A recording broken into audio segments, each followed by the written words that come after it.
Hello and welcome to all the men and women of the West. I'm Joe, here with me is my co-host Stan. Hello and greetings. Today on Red Nails, we're dealing with chapters 4 and 5. And these two chapters are pretty good. Chapter 4 sees Yasala, the servant woman of Tuscela, bending over Valeria only to be seized, and for Valeria to whip and torture Yasala. Harsh, but Yasala kind of deserves it. I was going to say question, but okay. Yasala escapes while Valeria acts like an idiot. It was a sloppy moment on her part. Yasala cries out, and we ultimately get Conan and Valeria in the next chapter fighting side by side. In this chapter, we finally see what Valeria is capable of as a fighter. She does a fantastic job. I honestly didn't think when I first read that scene, that she could hold her own alongside Conan, but she actually does. That is very impressive. In terms of mythology / fantasy, I can only think of one other female character that might be able to do that. Éowyn from Lord of the Rings. That's because Éowyn is able to take on the Witch King of Angmar and was pretty much the best fighter Rohan had at their disposal. Because Conan is on his own, and Valeria holds her own there. That's one of the coolest moments in the story. And the problem is, she actually is seized by maybe not battle rage, but a kind of battle joy. Conan goes after the Sultalank people, and the last he sees of Valeria is her following a servant of Olmec into another room, and Conan arrives in the hall of the rival tribe, which is richly decorated, and they find the corpse of the crawler, with Yanaf going insane, and Conan forced to kill Topol, who admits that Olmec basically ordered the two men to kill Conan so that he can have Valeria, because she's gorgeous, and all the men want her. Techotel is dying but he's the one who confesses that Olmec seized Valeria. It turns out that Olmec informs Valeria that he's had Conan killed, which breaks Valeria's heart. That's where we're going to leave you off, at least in terms of the events, with Valeria thinking Conan dead, Conan convinced that Conan is not dead because he isn't, and Olmec thinking Conan is dead, and Tuscela thinking Conan is dead. So most people think Conan is dead because they don't know him very well. Except maybe Valeria, who knows him very well, but has a moment of weakness. She's not exactly in fighting condition because she is a little wounded from the previous battle, only a little, to one leg. She's later able to prove her mettle once again and fight again in chapter 7. But what did you think of these two chapters? It's impressive that battle scene or two, and we see a lot about how Valeria thinks in battle. How she approaches things like a wrecking ball. Yeah, that's generally her solution to problems. She's capable.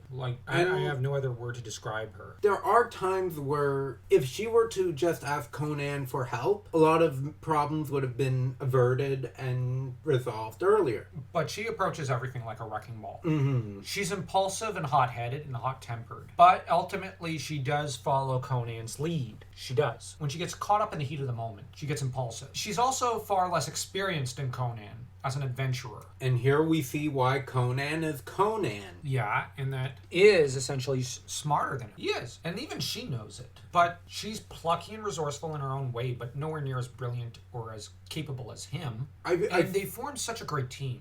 I think it's somewhere in the chapter, Valeria comments that she's surprised how light Conan is on his feet for someone his size, because he's basically built like Alex Louis Armstrong from Full Metal Alchemist Brotherhood. He could run around as quietly as Batman. Well, Conan's about, 6 foot something. He's taller than Batman, I do know that much, I think. These chapters also show how Tuscela and Olmec perceive Valeria. She's an object to be devoured. She's there to slake their hungers. They don't regard her as a human being, whereas Conan views her as a worthy partner of sorts. That showcases a great difference between them. He regards Valeria as a woman, which is far better than how Olmec and Tuscela regard her, which is, like I said, like a piece of fruit to satisfy their hunger, which that is one of the key differences Howard paints between these different people. Olmec and Tuscela are civilized people, and they don't regard Valeria as even being human. Conan is not a civilized human being, but he regards Valeria as a human being. There was a study done, and apparently in a lot of places around the world, the equal rights stemmed more from the countryside in some countries than from the cities. So there's a world of a difference here between civilized and uncivilized people. Conan treating Valeria with far more respect and human dignity than the two city slickers, so to to speak, is no big surprise, and it fits with how Howard regards society and civilization versus the barbarian. As to Olmec, though, he is a bit of a darker version of Conan in some minor ways. I would almost compare him more to the Shadow King archetype, because the Shadow King is, in some cases, either a very insecure fool or a tyrant in the mold of Scar from Lion King. And Olmec acts a lot like Scar from Lion King. The difference is he is not as fierce a character as Scar, because Scar is unmatchable as a tyrant. Tuscela is a bit of the Shadow Queen archetype, or I should say the Crone